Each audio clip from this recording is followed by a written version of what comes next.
kasalukuyan, si President-elect Bongbong Marcos. Anong mga year yan, Attorney Rex? 1935, 1943, 1946, at saka yung pangkasalukuyan. Ang gaganda ng mga year, ha? Kasi 1935, ito yung nagkaroon tayo ng bagong constitution. Tapos yung sumunod ay 73. Hindi, yung sumunod po Ano sumunod? 1943. 1943, Okay. ito yung panahon ng gera, at 1946, after Ng gera. Ay, lupang hinirang, duyan ka ng magiting sa manlulupig. Di ka pasisiil sa dagat at bundok, sa simoy at sa langit mong baghaw. May dilag ang tula at awit sa paglayang minamahal. Ang kislap ng watawat mo'y tagumpay na nagdinigdig. Ang bituin at araw niya kailan pa may di magdidilim. Lupa ng araw ng walhating pagsinta, buhay ay langit sa piling mo. Aming ligaya na pag may mga api, ang mamatay ng dahil sa'yo.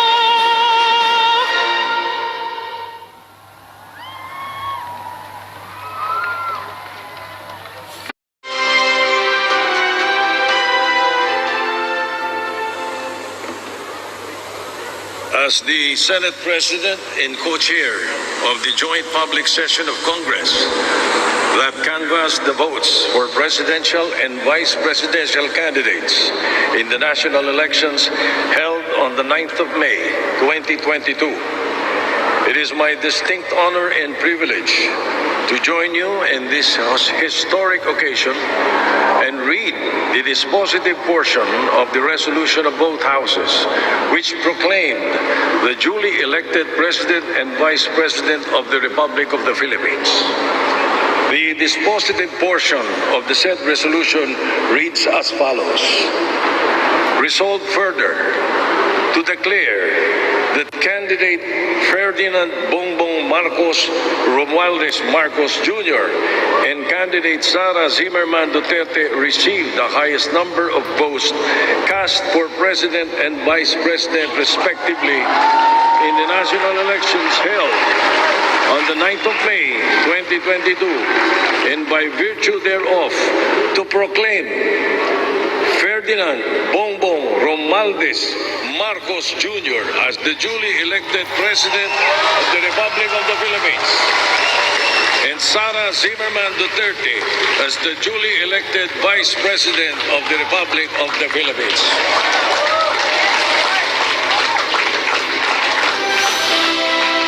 To administer the oath of office to President-elect Ferdinand Romualdez Marcos Jr., Chief Justice Alexander G. Gasmundo. May we request on stage Attorney Liza Araneta Marcos, Ferdinand Alexander Sandro Marcos, Joseph Simon Marcos, and William Vincent Marcos to witness the oath taking.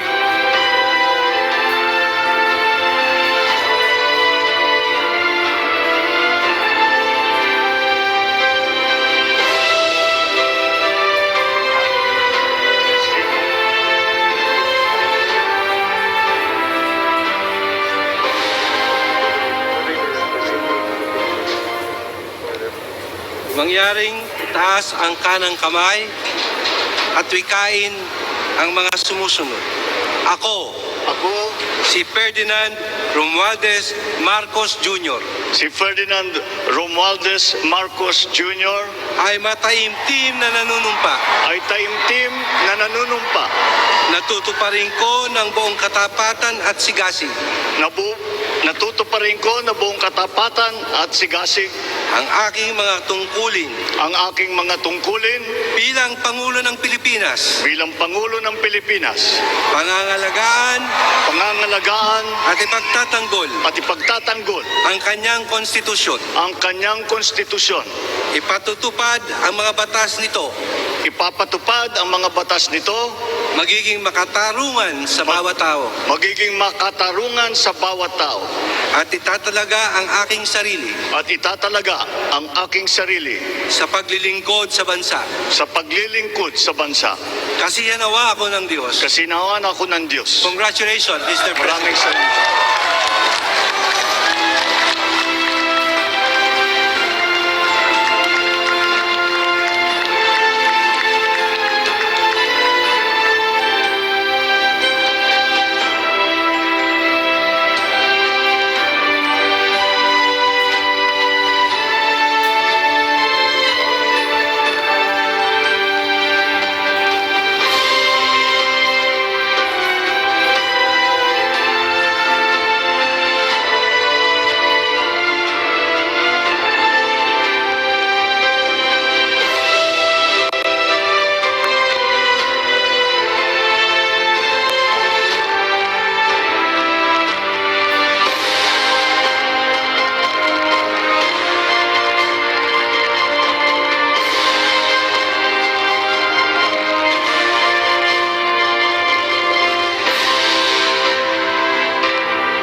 His Excellency David Hurley, Governor General of Australia, and First Lady Linda Hurley, Their Excellencies, Special Envoys, and Heads of Delegations, His Excellency, Most Reverend Charles John Brown, and the esteemed members of the Diplomatic Corps, Vice President Sara Duterte,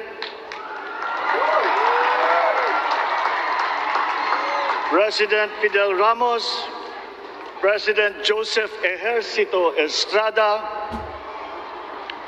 President Gloria Macapagal Arroyo, Senate President Vicente Soto III, and the honorable members of the Philippine Senate, House Speaker Lord Alan J. Velasco, and the honorable members of the House of Representatives, Chief Justice Alexander Gesmundo, and the honorable justices of the Supreme Court, of course, First Lady Liza Araneta, and my children, Alexander, Sandro, Simon, and Vincent. I cannot proceed without a special greeting, of course, to the former First Lady Imelda Romualdez Marcos.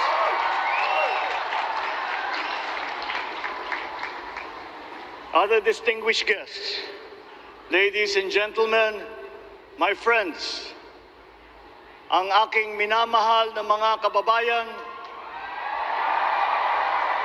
magandang tanghali po sa inyong lahat. This is a historic moment for us all. I feel it deep within me. You, the people, have spoken, and it is resounding. When my call for unity started to resonate with you, it did so because it echoed your yearnings, mirrored your sentiments, and expressed your hopes for family, for country, and for a better future. That is why it reverberated and amplified as it did, to deliver the biggest electoral mandate in the history of Philippine democracy.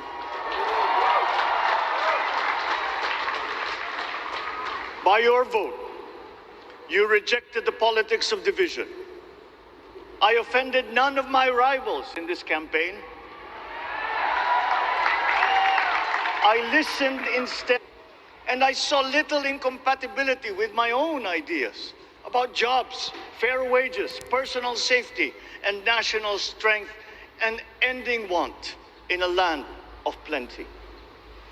I believe that if we but focus on the work at hand and the work that will come to hand, we will go very far under my watch. You believe that too. At pinakinggan ko ang tinig ninyo na ang sinisigaw ay pagkakaisa, pagkakaisa, pagkakaisa. We will go farther together than against each other, pushing forward, not pulling each other back, out of fear, out of a misplaced sense of weakness. But we are the furthest from weak. The Filipino diaspora flourishes even in the most inhospitable climes, where they are valued for their quality. The changes we seek will benefit all and will shortchange no one. I was not the instrument of change. You were that. You made it happen. I am now. You picked me to be your servant, to enable changes to benefit all. I fully understand the gravity of the responsibility that you put on my shoulders. I do not take it lightly, but I am ready for the task. I will need your help. I want to rely on it. But rest assured, I do not predicate success on the wide cooperation that's needed. I will get it done. I once knew a man who saw what little had been achieved since independence in a land of people with the greatest potential for achievement, and yet they were poor. But he got it done, sometimes with the needed support, sometimes without. So will it be with his son. You will get no excuses from me.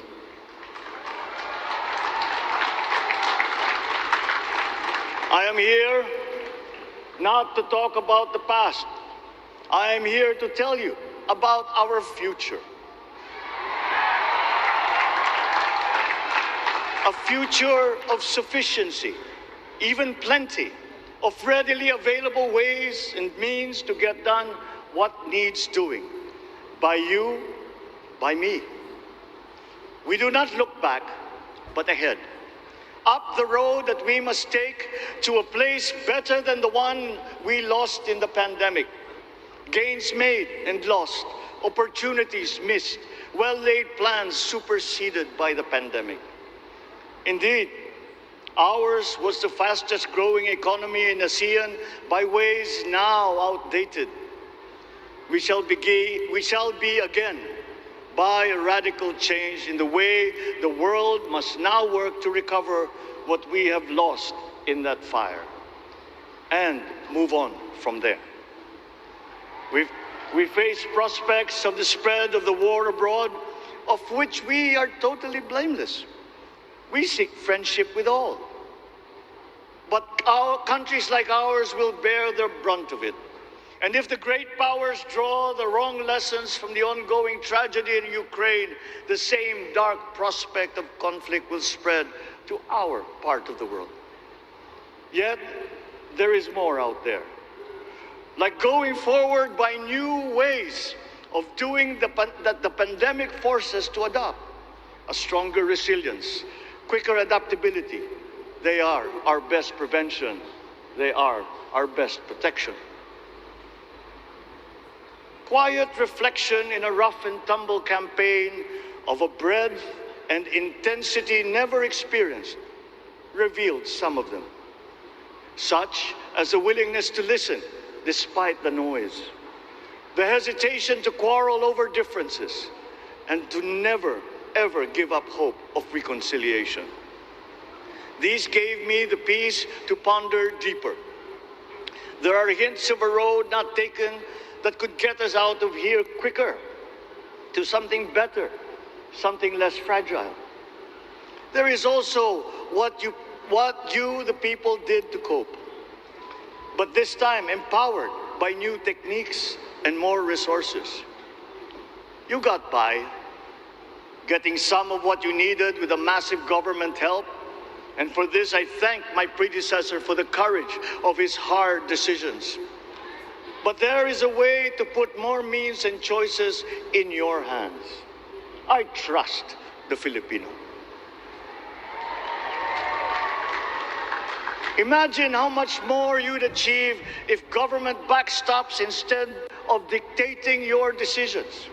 Always there to pick you up when you fall, giving what you need to get past a problem. Imagine if it invested in your self-empowerment to bring it closer to taking on whatever challenges come. Imagine a country that, in almost every sense, is you. Now imagine what you and government together. We did it in the pandemic. We will do it again. But again, I will not predicate my promise to you on your cooperation. You have your own lives to live, your work to do, and there too I will help. Government will get as much done alone without requiring more from you. That is what government and public officials are for.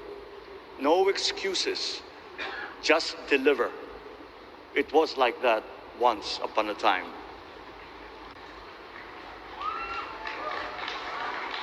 I did not talk much in this campaign. I did not bother to think of rebutting my rivals. Instead, I searched for promising approaches better than the usual solutions. I listened to you. I did not lecture you who has the biggest stake in our success. And the forthcoming State of the Nation will tell you exactly how we shall get this done. In this fresh chapter of our history, I extend my hand to all Filipinos. Come, let us put our shoulders to the wheel and give that wheel a faster turn to repair and to rebuild and to address challenges in new ways, to provide what all Filipinos need, to be all that we can. We are here to repair a house divided, to make it whole, and to stand strong again in the bayanihan way, expressive of our nature as Filipinos. We shall seek, not scorn, dialogue. Listen respectfully to contrary views. Be open to suggestions coming from hard thinking and unsparing judgment. But always from us, Filipinos. We can trust no one else when it comes to what is best for us. Past history has often proven that. Solutions from outside divided us. None deepened our understanding. They were always at our expense. Never forget, we are Filipinos. One nation, one republic, indivisible. We resisted and never failed to defeat foreign attempts to break up our country in my father's watch. His strongest critics have conceded that. So let us all be part of the solution that we choose. In that lies the power to get it done. Always be open to differing views, but ever united in our chosen goal. Never hesitating to change it, should it prove wanting. That is how agile, resilient republics are made. Our future we decide today. Yesterday cannot make that decision anymore, nor can tomorrow delay it. The sooner we start, the surer and quicker the prospect of achieving our future. These are troubling times. What's happening to others can happen to us, but it will not. We see what's happening. We are witness to how it is being stopped, and we have seen the glory that crowns struggle against all odds. Giving up is not an option. We've been through times of bitter division, but united, we came through to this when it shall begin again, but better. The campaigns I've run have taken me here where I stand today. I listened to you, and this is what I have heard. We all want peace in our land. You and your children want a good chance at a better life in a safer, more prosperous country. All that is within reach of a hard-working, warm, and giving race. Your dreams are mine. Pangarap nyo ay pangarap ko. How can we make them come true? How can we do it together?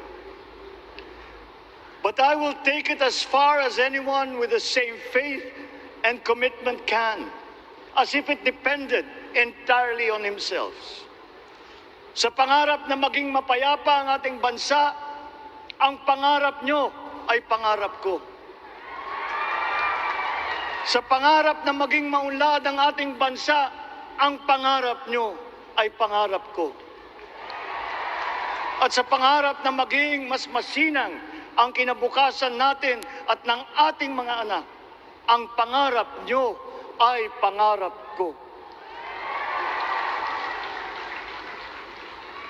We are presently drawing up a comprehensive, all-inclusive plan for economic transformation.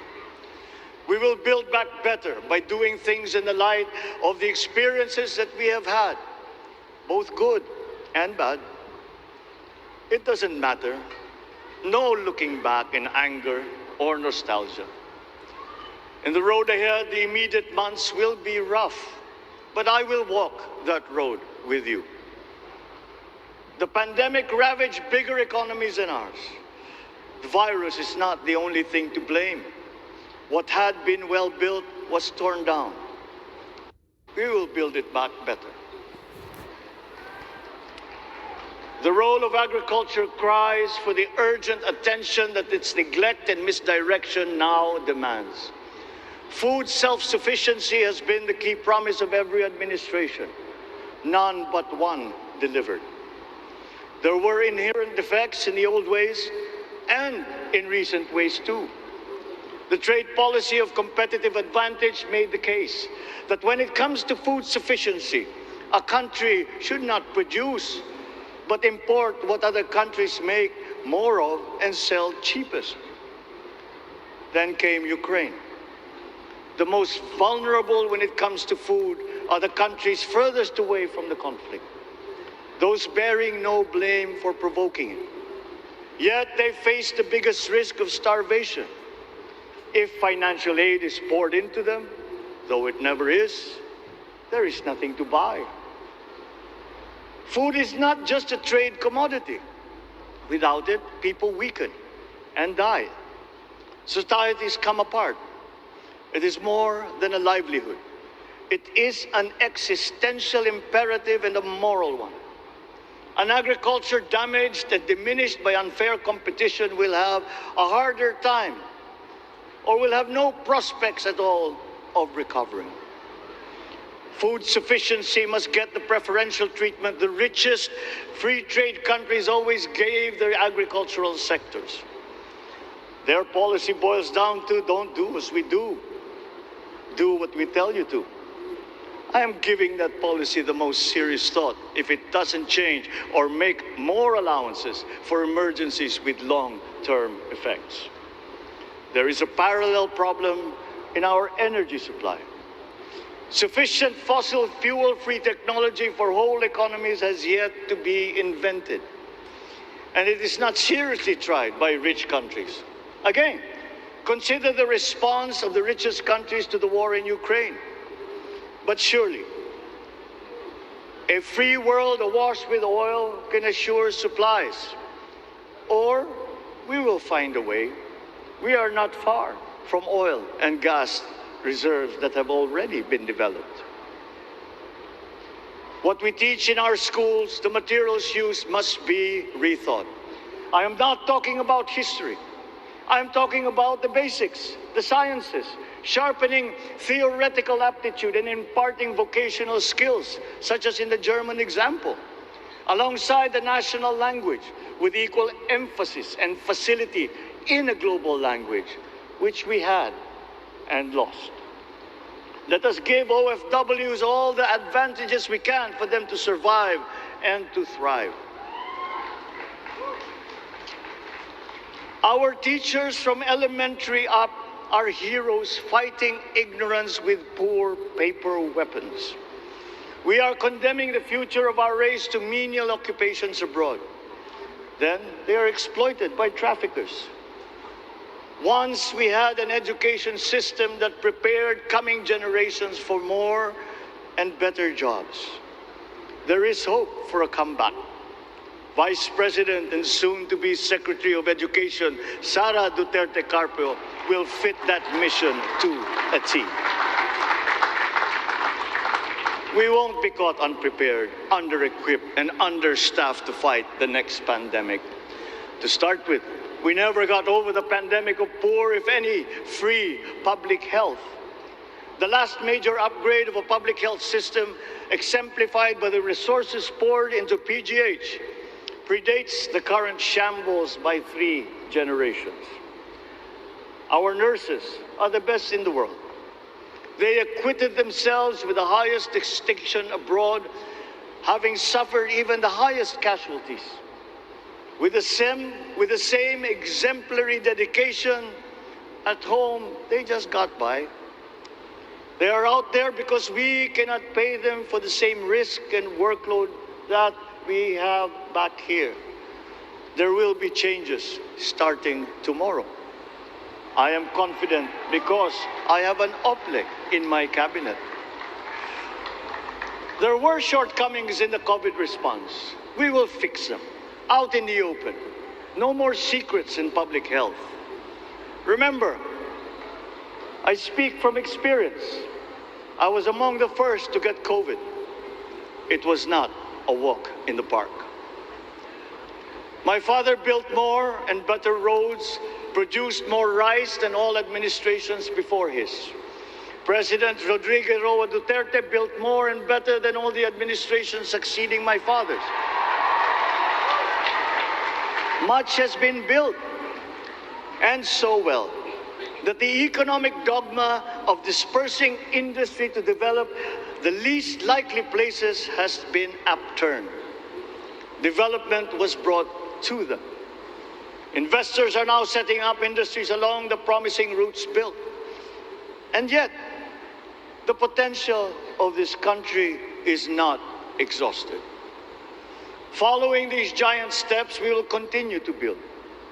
I will complete on schedule the projects that have been started. I'm not interested in taking it. I want to build on success that's already happening. We will be presenting the public with a comprehensive infrastructure plan. 6 years could be just about enough time. No part of our country will be neglected. Progress will be made wherever there are Filipinos, so no investment is wasted. The recovery of Philippine tourism, with its emphasis on accessing nature's beauty, I am sure will exceed expectations. And bigger is not always better, but there's something to be said for economies of scale. And yet the country invites investments in fast-rising industries with quick returns and inflicts irreparable damage for future generations. We have yet to see large-scale practical solutions to pollution, though some are beginning to emerge. But there are tried and proven new ways of mitigation. Blades have been turning over the sand dunes of Ilocos Norte, harnessing a power all around, but unseen, long before this day. I built them. The rich world talks a great deal, but does a lot less about it than those with much less, but who suffer more death and destruction from climate change and lack of adaptation.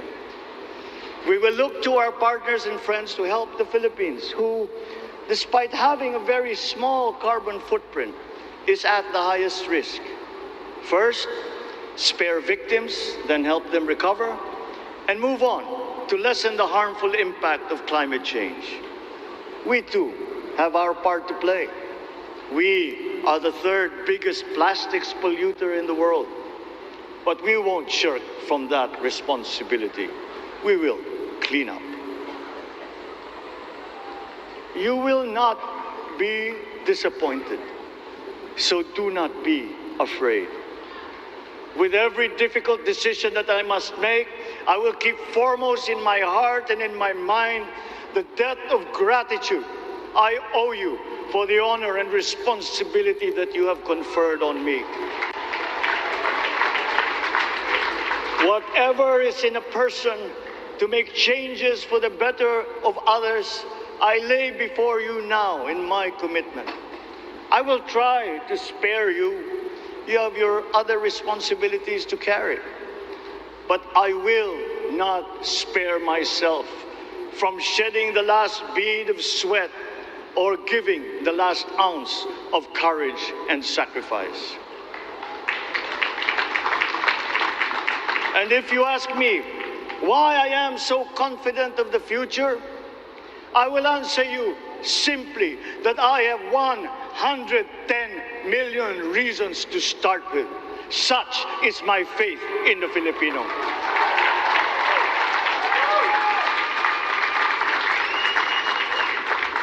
Believe, have hope. The sun also rises like it did today and as it will tomorrow. And as surely as that, we will achieve the country all Filipinos deserve. God bless the Philippines. God bless our work.